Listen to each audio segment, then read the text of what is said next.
It's time to sip the coffee and spill the tea on Talking with 3D Live.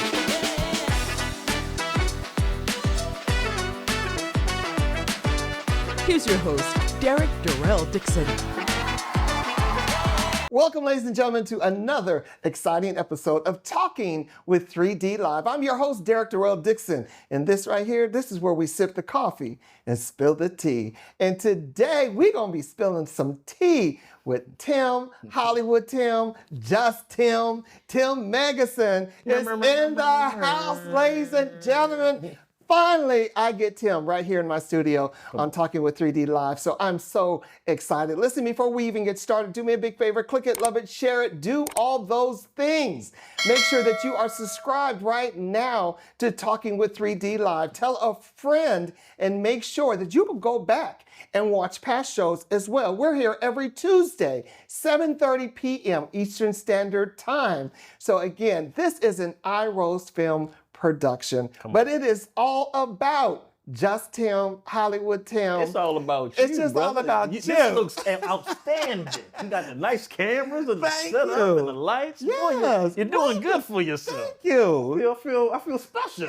Well, you are special. Thank you, You man. are special. And let me just tell everyone just about Tim, all my viewers and everything, because a lot of people really probably don't know really the real Tim. Not one. Not one. Well, it might be one. There's one. Yeah. But Tim, born, he's from Baltimore, raised with his older brother in the foster care system, where they experienced multiple hardship and abuse. Separated from his brother in the second grade, and then he lost his foster mother to a heart attack, experiencing more abuse, another death, until he got into high school is when he felt a change going on in his life. So a lot of things, and let me tell you this, a lot of children that come from the foster system, we hear about these stories, but children that come from the foster system are one of the strongest people around. Because, and I all of a sudden, I felt a little emotion come up in me because I adopted children from the foster system. And I know their history, and I know their background, and I know what they've been through, and I know what they have to do to persevere to be better today. So I have followed Tim, and I've watched him grow as a person. I thought I seen you in my back alley. I've been there. Who was this? Oh, it's Derrick. Oh, It was me. It was me, and I see that he doesn't carry that baggage with him. So, welcome to Talking with 3D. And welcome. So you were homeless. And I just started out. I just jumped out with it. Oh, trauma. I was like, I got him here for you. Yeah, we good, man. I read through it. You get through it. You live, and like you said, I think that everybody that has experienced foster care or even just in the system at all, you got a special superpower about you, right? You have a special superpower about you. You learn life from a different lens, and I think you just learn different survival tactics that just help you, with that. What's your superpower that you have discovered about yourself? Laughter, man. That's been my superpower since I was little. Laughter. Laugh away the pain. Find some joy in everything, right? Can't go around in life living down, right? You know what I mean? Just because the circumstances are bad. Right. You got to find the joy, find the silver lining, and everything that you go through happens for you, not to you, right? So happens for you, not to you. Yeah, helps you get to the next level, helps you grow stronger in whatever area that may be. Yeah. To get you to the next level, man. It's important to have a different mindset when you're going through the bull, Yeah. Did we cuss on here? Hey, it's a family-oriented show, but if it's something slips out and everything, We don't beep or nothing like that. You say what's on your mind. Absolutely. Yeah, you say what's on your mind. The bull. Yeah. We'll keep it friendly. Yeah. Family friendly. See, so Tim, I know, like you say, you've been through, abuse, and we don't have to get into details because that's not what we're here for today. Because my thing is always to uplift people and to make sure that there's someone out there today that's been or is in this situation.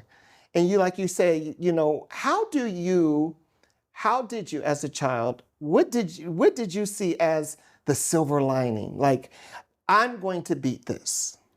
What did I see as a silver lining? I would probably just say imagination, right? I think that I would say imagination helped me get through the BS. Like when I lost my brother, but when he took my brother from me and we got split, there was a lot of time when I just had to kind of figure it out on my own. So now you're by yourself. Now you got to learn how to have fun on your own. You got toys, you play with your cars, you build your own little world wherever you are. And you kind of escape from the BS, So even though we were punished for like, I don't know, all the times for whatever reason. Yeah.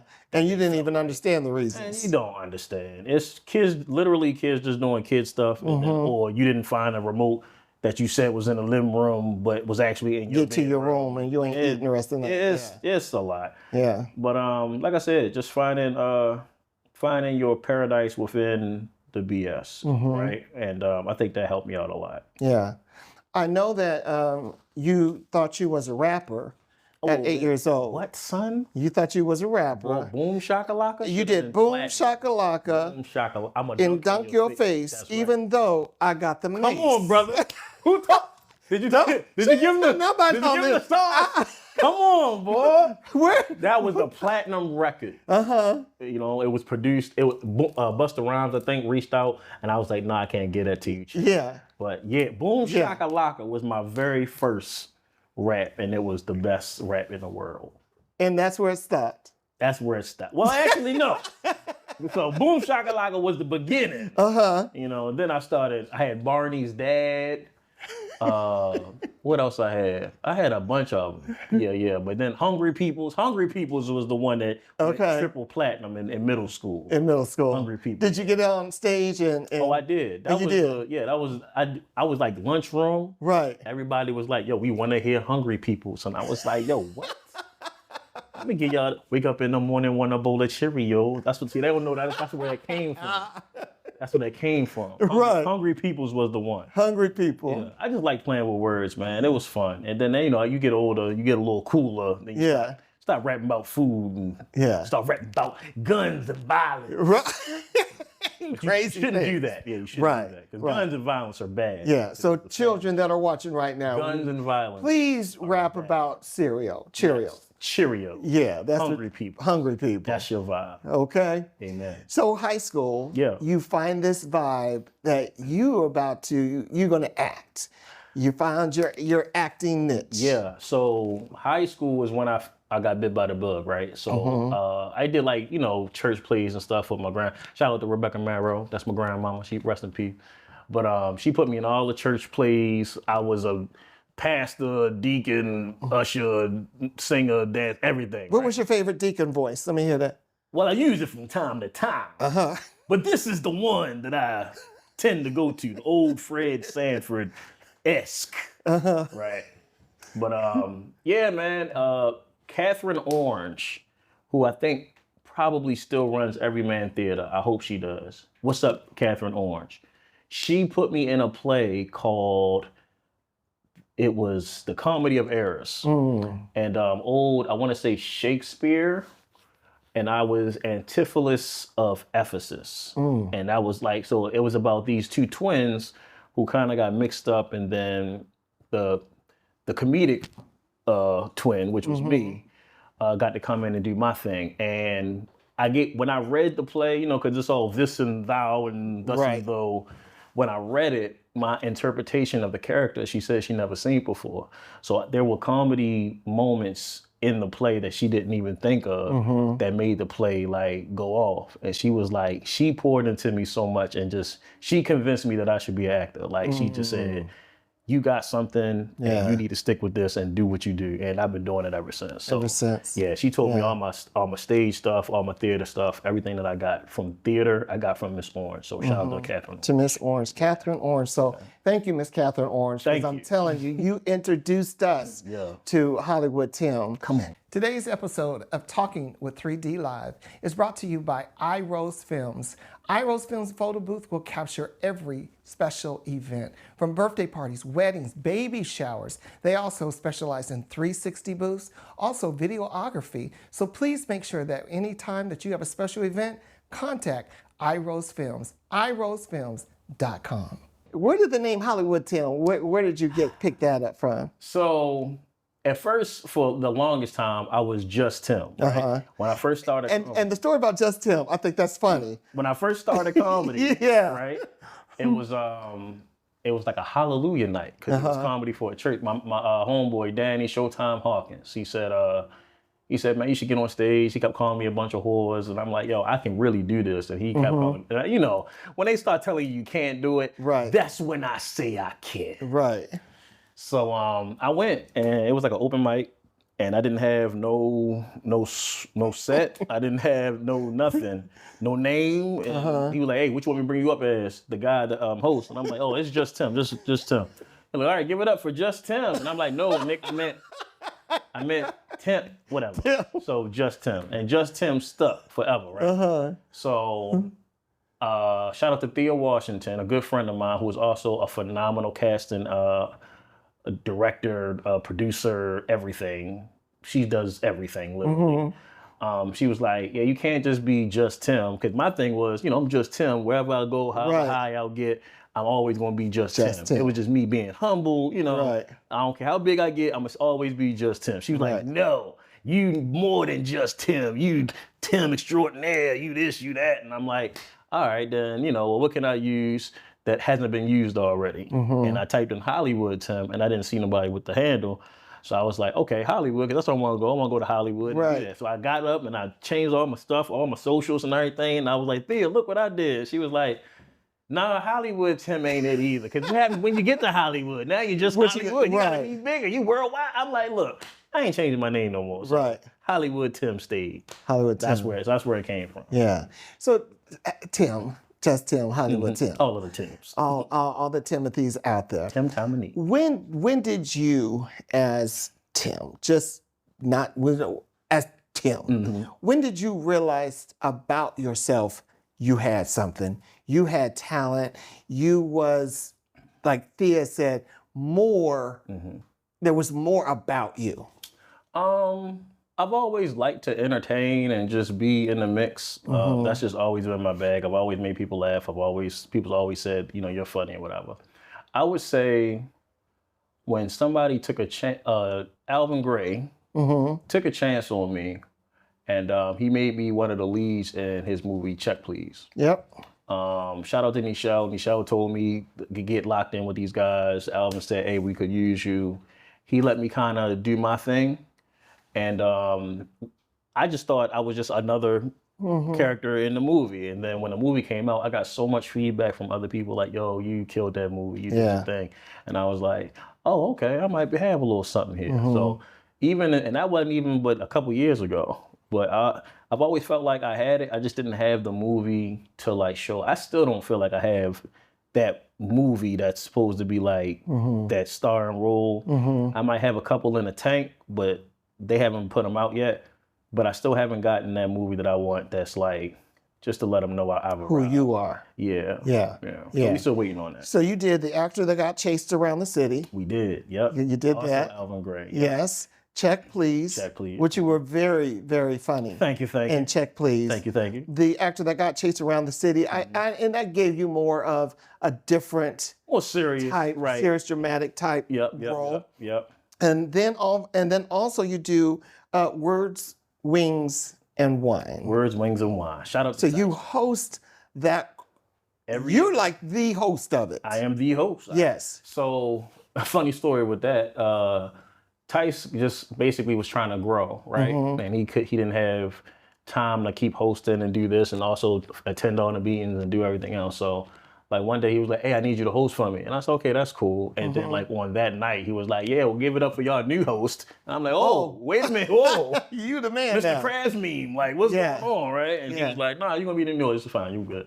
And we worked out the business, and we've been up ever since, man. We did it once a month.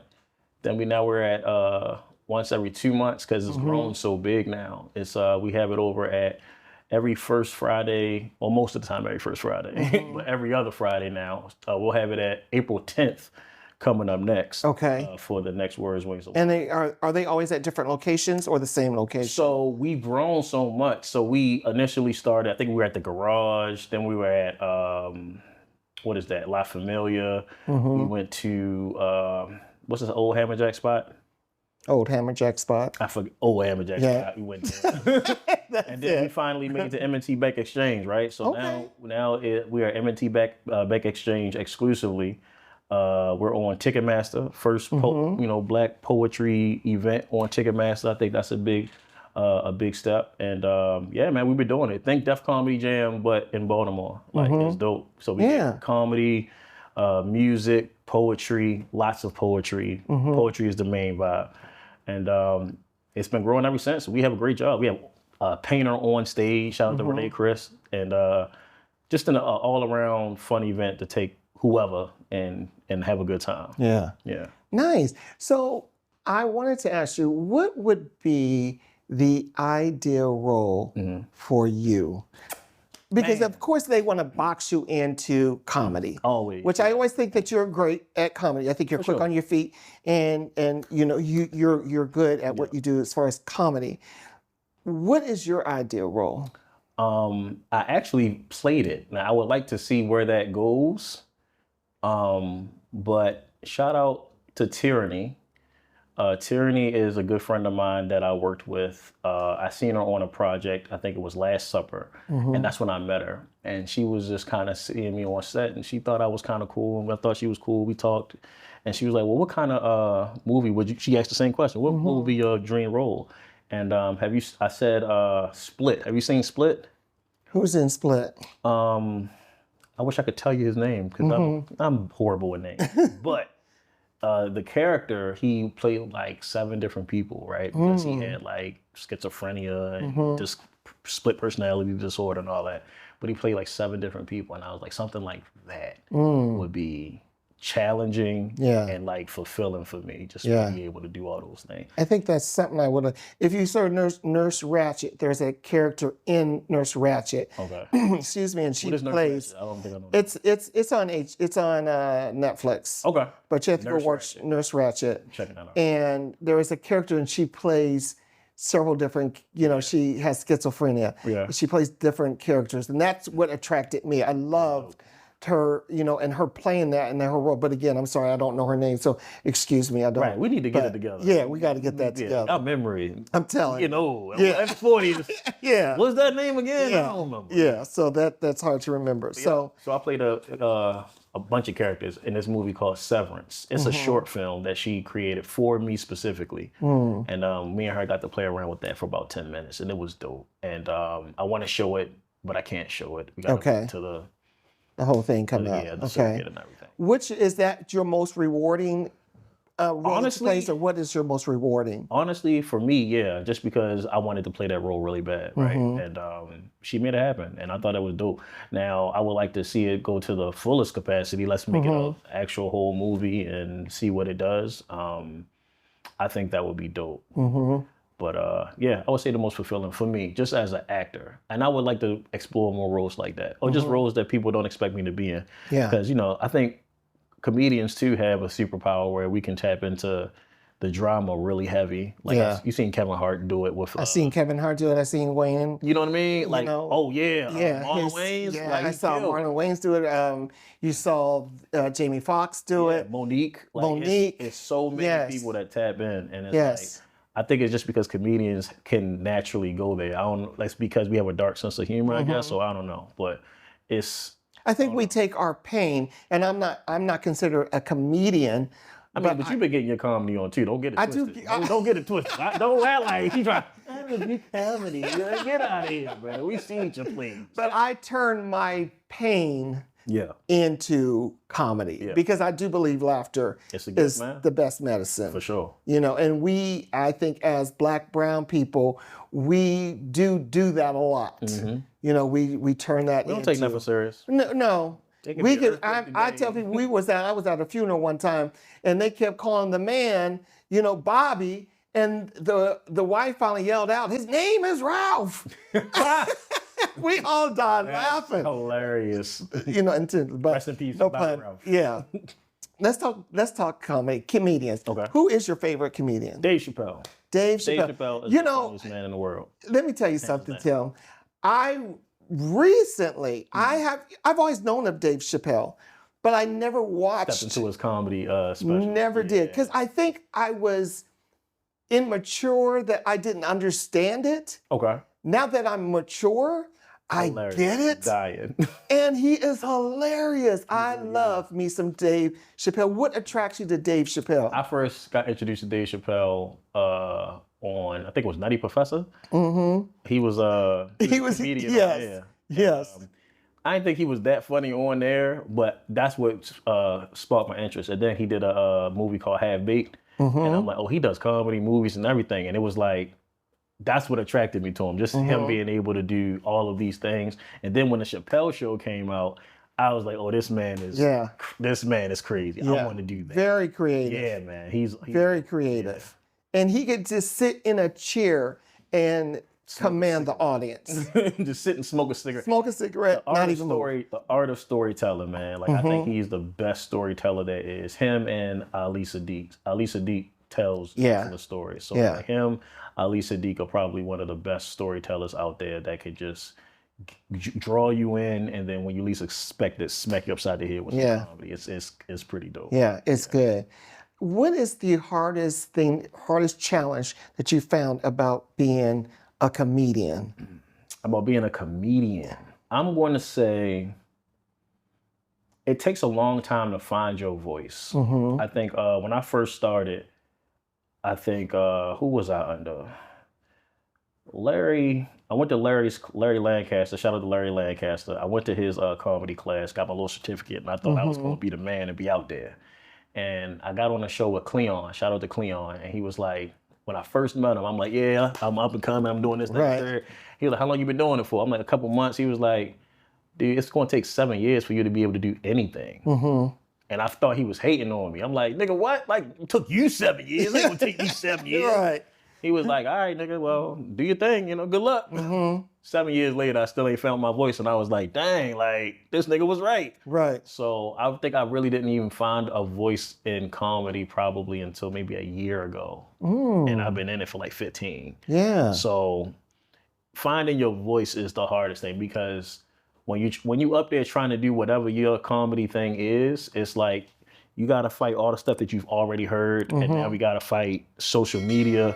You can't just be out there talking social media content to try to get You know what I mean? It don't work like that. You gotta be able to write and experience a little bit of life. And I think that's what he was trying to tell me in his own way. Like, yo, you ain't experienced enough life to even talk about nothing. So you're not gonna know what you're doing up there, basically. So you got to keep hitting rooms, which I haven't done in a long time, but you find your niche wherever that is. And that's what I found in hosting. And why not? Why not be? Because to me, we always have to stay familiar, stay active, stay current, you know, because comedy's hard now. It is. Because anything that you say, you be canceled on anything that you could say.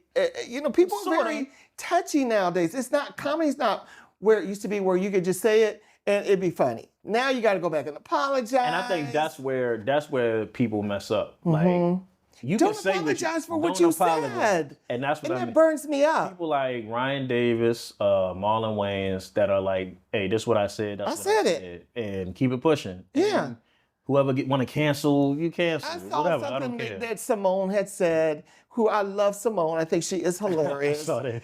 And they want to cancel her for something that she said. And I'm like, It was a they're funny joke. comedians. It wasn't even. It is funny. Yeah. It is funny. People just too sensitive, and I think that's what Marlon Wayans was saying with what's that Scary Movie 6 coming out? He was saying like we trying to cancel culture. Yeah. Man. Like we got to talk everybody equal opportunity offenders. Everybody gonna get it.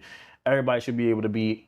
be able to laugh at themselves. And if you Right. can't laugh at yourself, then you're a clown. Yeah, and people always want to find something like, well, you're talking about Marlon Wayans, and he was supporting his transgender child. Whole time. And he still was trying to drag him because he's loving his child. Yeah. And that's what I mean. Like he showed, hey, I'm an ally, right? He did the whole photo shoot and everything. Right. Then he come out with Scary Movie 6 and they're like, oh, I don't like that trans joke. It was hilarious. Like, and trans people said it was hilarious. It was hilarious. But it's like, now it's like the civil war in the trans community. I mean, I don't know. I ain't in there. They don't, I don't want to talk. Why are you talking on? I don't want no problem.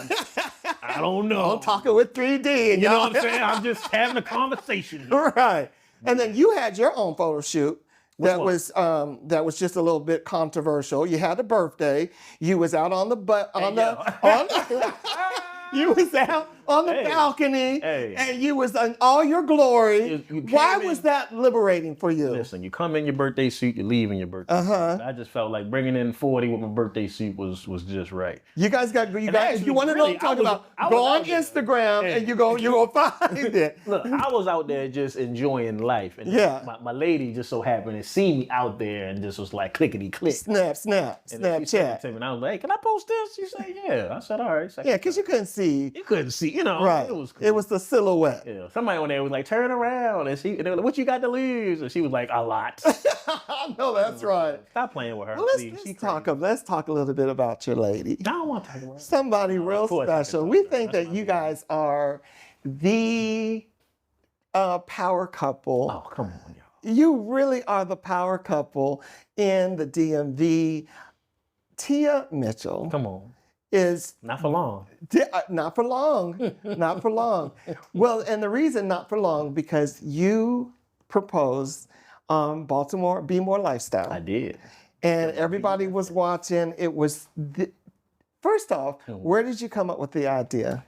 So I thought about it because we've been on that show a bunch of time over the course of like maybe 2 or 3 years. And so my thing was, how can I do it in a grand way where she won't know that it's coming? And so I was like, that'll be perfect because we do it all the time. And I can just sneak it in. She would have no clue. And I called Lady T, shout out to Lady T, Tiffany Watson. And I texted her one day and I was like, hey, I got a favor to ask. And she was like, go ahead and tell me how you want to do it because we're going to get engaged. And I was like, you don't know me. And she was like, yes, I do. I knew what it is. And we talked about it and I told her I wanted to do. And when I say she produced that show, she put everything together. She put she said I could bring some family. So 5 on my side. And they was all in the green room. All in the green room. We planned it so that we came early before them so that she couldn't see nobody's car. Okay. We got in there early. I had a photographer. Shout out to my man, Marty. Tyrone Wilkins. And I had him act like he was doing behind the scenes footage for us, just because we need some behind the scenes footage. When we out here doing stuff. And she was like, okay. I was like, gotcha. Whatever. Gotcha.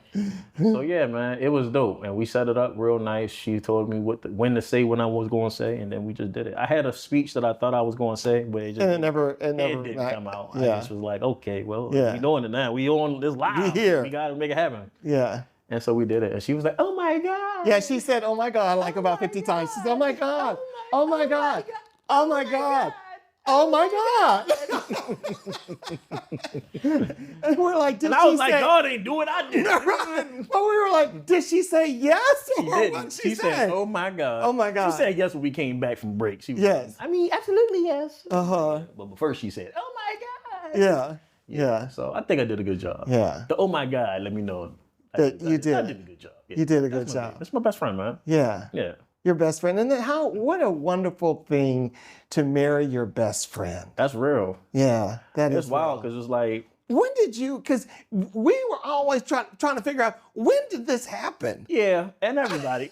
So this is what really happened. So like, first of all, she couldn't keep her eyes off me. She just was like, oh my God, Tim, you're so fine. You blow my mind. And I was like, I blow your mind, girl? Chill. I gotta give it all my other girls. So she was like, I'll be right here waiting. Well, hold on just a second. I'm lying. She didn't say nothing. But hold on just a second. Because I do have a statement here from Regina Hall. Oh, no. Baby, I'm sorry. Regina, I'm sorry. Regina, I'm sorry, man. Because Regina Hall is saying what she she said? didn't know nothing Listen, about this. Regina, you wasn't picking up the phone, Regina. You wasn't picking up the phone. No, And Tia answered. I don't know if Regina is invited to this wedding. but Regina can come. She can come. Listen, Tia told me Regina is the only other woman that she will allow around. Okay. She said I had to allow Michael B. Jordan. Uh-huh. And it's like, Okay. you know, it's Well, like listen, you wanted to fight. You know what I mean? Regina, if you show up to the wedding, girl, Come on. let me know, okay? Because I will have the camera stuff I ready. invited her. I said, hey, Regina, listen, I don't know if you know this or not, but, you know, I got engaged. Yeah. You still ain't said nothing. You're right. But you can come, you know, so we'll see. We'll see. We'll see. Okay. Is that Regina? Regina. Oh, okay. Okay, listen, we run out of time. Yeah, so yeah. I love me a good game here on Talking with 3D. Let's do it. So you wrote down some questions. I have no idea what or And why, but you I wrote just... down some questions, and Yeah. I have to say the first thing that comes to my mind. I don't know what you wrote down, Okay. and so you're going to ask me the question. I'll answer by giving you just a 1 or 2 answer response. Okay. But that's all I can say. Okay. All right, go ahead. What's your take on global warming? Syrup. Next Yep. question. All right. Question 2. Uh-huh. Do you Because know... because the reason I say syrup because everything is sticky. Go ahead. Okay, I see what he did there. I see. What he See? did there. Do you know the Muffin Man On Tuesdays. on Tuesdays? I thought he was off on Tuesdays. No, he does come by on Tuesday. Okay, That's gotcha. when he puts the blueberries Gotcha. in. Yes. Okay. If you could be from anywhere, what city would and could you live in? San Diego. San Diego. Yes. Okay. Yeah. I Yeah. guess my questions weren't that fun, were they? They were kind of off. I just have one question for you because I already asked about Regina Hall. Why is the baby oil on the nightstand? So, One question, one answer. one is loving. Loving. You know what? Like, I'm gonna change my answer. Tia. Oh, okay. The good rub down. The good rub down. I don't know. Listen, hey. this is a PG show, so we got children in the room. Yes. Tim, I appreciate you. Thanks for inviting me, man. I'm happy I came. Bro. Yeah, This was yeah. fun. I feel like this is a connection that Did we because do this before? no, We have never done this? No, this is our first time. Why don't I feel like we did this? No, this is our first time. This is Well, I'm your happy. first time. Well, I'm happy. Yeah. I'm happy So we did I this. really appreciate it because I'm always like, you're always busy. I am. You're always I am. busy. So I'm I've never. that too. My pastor said we gotta make time for ourselves in the Lord. And you do, yes. I mean, Sundays. and you have to make time because, Tim, I'm telling you, this is being honest. This is being truthful. You are going to be, and you may not think it, and you may not feel it, but I'm telling you, Tim, you are going to be bigger than you think who you are. I appreciate that. Y'all heard it first here. I'm 3D. telling you because, and I have sat here and thought, and I've watched you, and everybody that I watch that I'm connected to, I'm like, they have something. They have something special, and there's something about you that I know. that you are going to be larger. And I wait to watch you on Netflix, your own Netflix special. And It's I coming. speak it over you because I think that it's something, you have a gift Yes. that so many people don't have. And I think that your gift is bigger than what you think. I appreciate that. Yeah, you're going to walk into start rooms. dreaming bigger, man. Yeah, you have to dream big, and you have to. That's like when I sit here and I'm doing this show. I think large. Yeah. I think And about. you're doing real large, brother. Might I say, you. this is beautiful. I If do. y'all need and to come to the I set, think this about is nice. Tyler Perry sitting there. I think about Oprah sitting there. I think about those things and how I would conduct myself, my interviews and everything, because in fact, we have to think large. I love it. We have to think large. So again, thank you so much. Thank you. On that note, ladies and gentlemen, think large. Be, Hollywood Tim, not just Tim, but you are Hollywood Tim. And you go out there and you be who you are destined to be. Know your purpose. Believe in your talent and do more because you don't know what doors are going to be open for you. Amen. Walk through those doors. Congratulations. And bring the baby on. Right, bring the baby on. Congratulations to you and Tia. I look forward to you announcing when the big day is going to be, because we all with a little day. Yeah. I don't want to spend all that money. I know that's right. You can get married right here if you want to. Listen. We'll record it. Right here.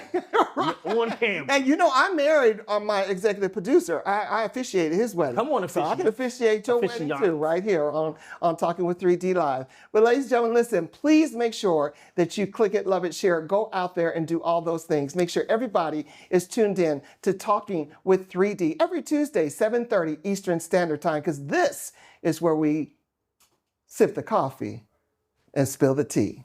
Peace.